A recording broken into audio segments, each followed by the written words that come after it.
Welcome to ranking every roguelike. Vamp Survivors, very topical, built a new genre. I put it in the A to B tier. Good graphics, good music, tremendous gamba. Like, I don't know anyone you wouldn't recommend it to. Backpack Hero, I gotta say, I don't remember much about it. It's not bad. It's almost like we need to add one more tier called Forgettable. Isaac, look, you already know. This will set the boundary right here. I don't think anyone in the world would debate that Isaac is not an S tier roguelike. If you do, please send me a postcard at 3050 Union Lake Road, Suite 8F, number 201, Commerce Township, Michigan 48382. If you want to debate this, don't comment below. Send me a postcard and tell me why you think Isaac is not S tier. Brotato's an interesting one, right? Because I feel like chat and the community really held out on Brotato. No one really told me it was that good. I think it's definitely B+ tier for sure. It takes the vamp genre and squeezes it into one room. I really like it. Yeah, could it use a better name? Probably. Could it use better font? Sure, but the gameplay is really fun. Crab Champions. I know this may ruffle some carapaces, but I put it in the C tier. Is it fun for one session? Yes. 2 sessions? Yeah. More than that? Cult of the Lamb, to me, I don't think is a roguelike. So maybe we add one more. Basically, I thought Cult of the Lamb was good, but it's like a single player A to Z game that you finish that has like don't starve elements to it. It's definitely not a roguelike, for sure. There's not a person in chat that would say this is a roguelike. Dead Estate, look, take the eyes aside, right? Take the visuals out of it. I think it's a highly underrated roguelike. If we're ordering this on top of ordering it, Dead Estate just, I don't know what it is, but it just never popped off. But I think it's a great roguelike for sure. Dicey Dungeon. Look, if you worked on Dicey Dungeon, I'm not mad at you. It's basically just Microsoft Paint roguelike number simulator. I would put it in a Forgettable, but it's a math game. And so for that, I have to say I'll pass on that. But I think at its core, there's an audience. There's an audience for it. It's not me. Dome Keeper, I'll put it in the C tier. If you like biodome simulations, you'll like it, but there's not much to it. You dig, you build, you dig, you build, you dig, you build, you dig, you build, you dig, you build on oh, sorry. Dust and Neon. Full disclosure, it was sponsored. I do remember it. I don't know if I can place that legally. If I can place that anywhere. So where do we? No, because they don't. They don't say I can't say anything. For me, Dust and Neon, and this is not because como se dice, contractual obligation have not been filled on their end. I would put it's Dan. If you're enjoying this video, please hit the subscribe button. It's just where I would put it. Let's not dwell too much on it. GeoGuessr roguelike, F tier. If I wanted to play a map game, I'd take geography class, F tier for sure. Hitman Freelancer, I don't really count it as a roguelike, but I would probably put it there. I just don't. Is that when you had to go back B to B to B to B? It's almost not a roguelike, chat. I'm gonna throw it in not a roguelike. If it was a roguelike, it'd be A to B tier. Ace is an Adventure, also another sponsored game. I do think it was one of the better card games. I would put it in the average tier. I remember having a good time with it. I remember it being sponsored, but I don't remember like the sponsored segment going like, we get 2 hours yet. So I would definitely say it was a fun experience for sure. Balatro, it's really early to tell. In terms of fun level, it's definitely A tier. But in terms of getting access to the game, I would probably, I'd put it B tier for sure. Balatro is not fun to watch, I'll say it. Sleepiest Link, it's a very strong B. On the other hand, what is not a strong B, for me is Darkest Dungeon 2. I wouldn't say it's F tier, but I would say it's very forgettable. They went from map to car. If they just said map, it would have been more fun. I think it was very difficult and not in a fun way. And to be honest, I expected more out of Darkest Dungeon 2. It's just not as good as the original. Speaking of the original, I mean, this to me, this is a borderline A. You know what? I gotta put some daps on it, because if you put Darkest Dungeon next to Dead Estate, Brotato, Balatro, you're like, it doesn't belong. It's like squeaks on a first date. It's just something that you just don't see. So for that, Darkest Dungeon is one of a kind A tier for sure. FTL, look, I reserve S tier for Majesty level. Your Majesty. Like when you're coming face to face with royalty, you're giving them Isaac. It's a no-brainer. Are you giving them FTL? Or are they gonna look at that and be like, you got a good soundtrack, you got tons of options, but is there enough there to put it into the Royal Archives? For me, it's the greatest tablet roguelike of all time. Is that enough to get it to S tier? But right now, I'm gonna say no. We're gonna have to see what the rare air up in the S tier is, but it's close. It's close. Inscription. So this is, to me, it's not S tier, it's not A tier, it's not B tier, and it's not C tier. It's basically like 7th Guest, Resident Evil with cards. So for that reason, I'm gonna say it's not a roguelike. Next up, Monster Train. I never played it. So I'll throw that in forgettable. Luck Be a Landlord. I'm gonna tell you right now, we're talking here. I don't know if it's here, but if you've never played Luck Be a Landlord, Luck Be a Landlord is a pure Gamba roguelike where you control a slot machine. It's pretty good. I mean, maybe I put it like low A tier. Played Up, I don't really consider Played Up a roguelike. You get that out of here. Played Up is 100% a roguelike. No, it's not. It's a serve-like. Shovel Knight Dig, to me, is a great C tier roguelike. If you never played it, it's kind of not a roguelike though. As much as I want to like that game, I do like it, but chat doesn't like it.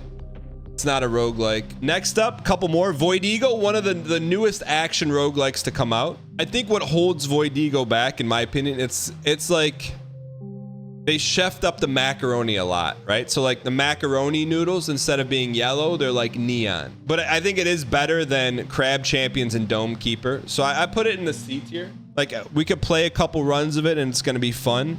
And then you're gonna be like, we have Nuclear Throne at home. Which I know Nuclear Throne, this is my thoughts on Nuclear Throne. Every gaming con I went to from 2012 to 2016, Nuclear Throne was there with a big marketing presence and nothing changed. It was just, hey, here's Nuclear Throne, here's Nuclear Throne, here's Nuclear Throne. Nothing's new, nothing's new, nothing's new, nothing's new, nothing's new. So for that, it's unforgettable. I don't like the screen shake. I don't like it. It just is, for me, it's not C tier, all right? I'm sorry. Shout out to Zero Seaford. This was a randomly like 250,000 YouTube view video known as the Tarkov roguelike. That's more fun than Tarkov, which is true. But I put it like here. Like if you want a Tarkov roguelike, that's your option. But if you want to play Tarkov, are you even going to play Tarkov? No. So why would you want more Tarkov? Now to the popular ones. Here's what we got left. Let's ease on into it. Let's ease on into a universal take right now. Okay, Returnal. The first AAA roguelike. There's never been a AAA roguelike ever. I don't know if there'll be another one because I don't think Returnal sold very well. However, at its core, great polish. Could do without the storyline. The gameplay core is fun. Does it belong in the king's circle? This is like the hand of the king. I think it's more Varys. It's like Varys. Varys is not part of the king's hand, but he's trying to get in. Returnal is the greatest AAA roguelike of all time. Rogue Legacy 1 was really good. They instituted the lineage system where if little Timmy died, then your next character would be Little Timmy Jr. or Little Timmy Jr. the third. I put it as a B classic. Like, are you going to recommend it to someone that loves roguelikes? Yes. Are you going to recommend it to your 10-year-old cousin? No. Does it belong up there with Vamp? No. For as much as we like Rogue Legacy, it was always missing the it factor. You know, there was it, and it was more of just a T period. You're like, where's the I? And then they're like, well, the I is going to be in Rogue Legacy 2. Of course it's going to be in Rogue Legacy 2. And they're like, Rogue Legacy 2 didn't have the T or the period. It was just like, here's the same game with nothing different. So for that, we put Rogue Legacy 2 in the forgettable tier. This one's Super Auto Pets. Super Auto Pets is most indefinitely not a roguelike. There's not even roguelike elements in Super Auto Pets. It's basically a number first simulator that's takes the numbers off Hearthstone and makes it more fun than Hearthstone, but definitely not a roguelike. I think we can all agree on Noida. Noida's got the difficulty. It's got some DAE. It's got the fun factor. It's got the heavy roguelike. It's got a codex. It's a lot of fun. Cons against Noida, little hard to see, but Twitch likes to watch it. I definitely consider it better than Luck Be a Landlord, better than Darkest Dungeon, better than Vampa, better than FTL. Like, this is knocking on the door of S. Like, that's how close. This is 100% better than Noida. Is hands down better than FTL. It's got its foot in the door, but is it wearing a Sunday night robe, or is it wearing a Saturday night especiale? I don't know, but I know it's better than FTL for sure. Next up, we got a few hard decisions to make here. First up, well, let's start with an easy decision. Enter the Gungeon. This is a tough one. Enter the Gungeon's tough because Enter the Gungeon at night wears Chantilly lace. Like, it's really good. Is it transformative? Is it just like the best of the best? A couple things come to mind. It's difficult. It's fun. There's boss fights, tons of synergies, but there is that little missing, like, this run has a chance to pog up. If you're sending a capsule of roguelikes to Mars and there's only room for 3, I don't know if Enter the Gungeon's gonna have enough oxygen to make it. I think it's fair to say Spelunky's there. Derek Yu will be the first one with the spacesuit on. Spelunky 1. It's got everything. It's got difficulty, great music, great gameplay, twists and turns. The moments where you die and you're like, it's not on you, it's on me. Like, this is quite possibly one of the most perfect games of all time. Even in the code, if you look at the 1s and 0s and you shove it into a machine on the other end, it's gonna input one word: perfect game. In its same regard, Spelunky and Spelunky 2, I don't even consider separate games. Spelunky 2, to me, this is like Godfather 1, Godfather 2. You can't even consider them separate movies. You can't have one without the other. Spelunky 2 is as of same level of greatness as Spelunky 1, and then some. It's like, how do you get better than Godfather 1, Godfather 2? And it's like, well, they're the same movie, but better. Same thing. This is a dual entity. And this is where, look, not rage bait. Do you put Enter the Gungeon in a Spelunky sandwich? No, Spelunky says, hold my beer. That's why. It's not fair to Enter the Gungeon. It just doesn't have the same greatness. It's great, but it's not great. Risk of Rain 1, outside of the fact you need bifocals to look at it, it's a really fun game. So much so that they're redoing it so you don't need bifocals to play it. In terms of fun level, I'd probably put it right, it's a solid B tier. Maybe without the bifocals, so that in case you didn't know, they're redoing Risk of Rain 1 with the graphics bigger and better. But I think you have to respect greatness. It's good. Risk of Rain 2, to me, is the World of Warcraft of roguelikes. Is it fun? Yes. Are there synergies? Yes. Are the graphics okay? When placing these, you got to ask yourself, is it more fun than the game above it? Is it more fun than Returnal? No. Dedestate? No. Brotato? Definitely not. Risk of Rain? No. Balatro? Nope, nope, nope. I would much rather play all of these games than Risk of Rain 2. Some people may forget it, but I'll say it's a solid C tier. We got a couple left, and these, look, I didn't save the most controversial for the end, but let's just say we've got some passionate ones at the end. All right. I think we start with maybe the most passionate. You got Dead Cells. You talk about premier 2D side-scrolling roguelikes. There is no other ones besides Spelunky, in my opinion. Like, Dead Cells is a Castlevania of roguelikes. It's got great music, great difficulty, tremendous cosmetics, great game loop, very understandable progression. So you ask, why? Like, with all that, what does it not have? I don't have an answer for you. It's got everything and then some. It's got the Chantilly lace. It's got the Pog. Now, I'm trying to remove streamer bias because you can't make a roguelike tier list based on Twitch watchability. But in terms of what game I would most likely to play, would I play Dead Cells over Luck Be Landlord? Yes. Over Darkest Dungeon? Yep. Over Vamp? Yep. Over FTL? Yep. Over Noida? Yep. Over Enter the Gungeon? Yep. So then the question says, if it's good enough to be A tier,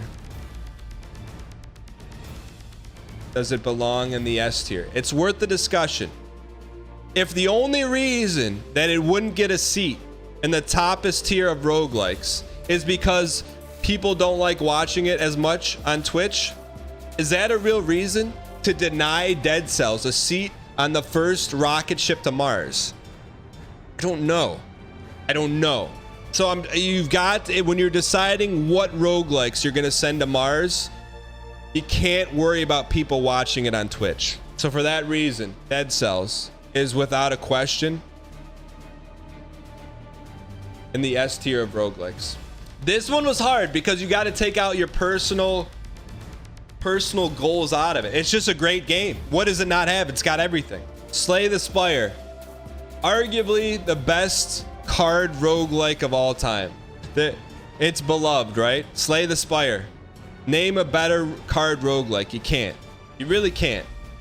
But just because it's the best card roguelike, does that mean it deserves to be up there with the best? Yes, it's fun. Yes, the graphics are good. Yes, there's good music. Yes, there's good variety. But is flipping cards deserving of a seat in the Mars lander? You can just send a deck of cards up there. Did it do anything revolutionary? It became the first card roguelike. Yes. Outside of being the first card roguelike, does that mean it's better than Balatro? And would I rather play Slay the Spire or Balatro? I mean, that's what you're talking about. You're talking about, because you really can't compare it to these because it's a different genre. So you got to ask yourself, would I rather play Slay the Spire than Risk of Rain 2? Undoubtedly. More than Rogue Legacy?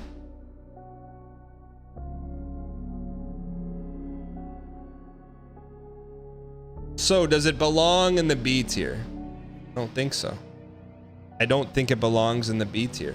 And the last one, Hades, is a very popular game. Has tremendous Steam reviews. Has a unique graphical style. Some may argue they stole a lot of it from Diablo, but we're gonna put that aside. It's got a lot of text, a lot of lore, and a lot of the same thing over and over and over again, none of which happens to be a roguelike. Like 100%, all of these games are more roguelike than Hades. Every one of these. Hitman, Super Auto Pets, Cult of the Land, Inscription, Mortal Shell DLC, Played Up, these are all more roguelike than Hades. But we reserve the right to, even though something is not a roguelike, I feel it's disrespectful to these games. Like Hitman, Freelancer, and Hades don't belong in the same paragraph, let alone the same breath. So for that, we actually have to do something. And my apologies for not having this ahead of time. We need to make another row right here,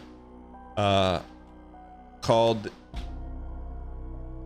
the TT minus tier, which, you know, for reasons,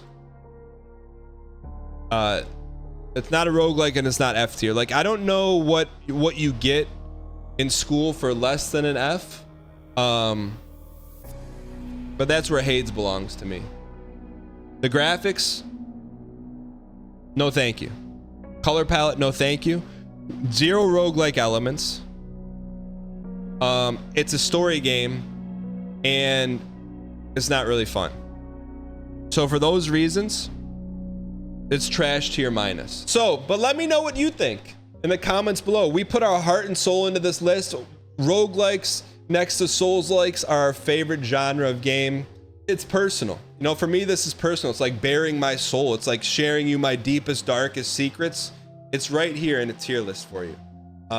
So while I don't ask you to take it easy on me, I just say, hey, maybe put aside your preconceived notions about a game like Noida or Spelunky, or even maybe your prefabricated hype for a game like Hades, and say, is it worth pondering? I think so.